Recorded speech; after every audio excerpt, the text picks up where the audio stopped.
Sarah, Apple reporting earnings per share here of $2.34. The street was at $2.18. Revenue up 17% to $53.3 billion. Remember, the street was at $52.3 billion. Gross margins 38.3%. iPhone units, 41.3 million. Analysts had modeled 41.8 million. But iPhone average selling price here, $724. That is stronger than expected. The street was at $694. iPads, about 11.5 million. Mac, 3.7 million. Services up 31% to $9.55 billion. Now, that did include this favorable one-time item of $236 million. But even if you back that out, services up 28%.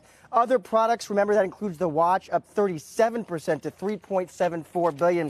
Turning to the Q4 revenue guide, Apple's guiding between $60 and $62 billion. Analysts have been looking for $59.6 billion, and the gross margin guidance is 38 to 38.5%. I did, guys, have the chance to catch up briefly with Apple CEO Tim Cook, bring you some of those comments. I start off by asking him just about the mix of iPhones in the quarter. Here's what he had to tell me. If you look at the iPhones most recently launched, that includes the 10, the 8, the 8 Plus, grew very nicely in the quarter, and you can see that if you look at the ASP for iPhone. So we're thrilled with how we did there. We also took down channel inventories by 3.5 million units, so the underlying demand is even stronger. We did talk about China as well, given the trade tensions between Washington and Beijing. Tim Cook telling me the revenues for Greater China grew 19%, so that's even faster than the company. The iPhone 10 was the most popular smartphone in urban China for the second quarter in a row. As a matter of fact, iPhones were the top 3 best-selling smartphones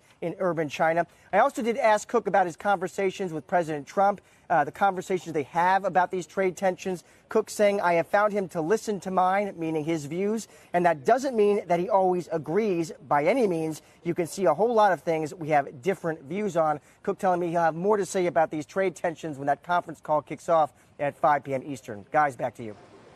Josh, great stuff. Thanks very much. Apple stock up 2.2% after hours. Let's head straight to our 2.7. Thank you for correcting me.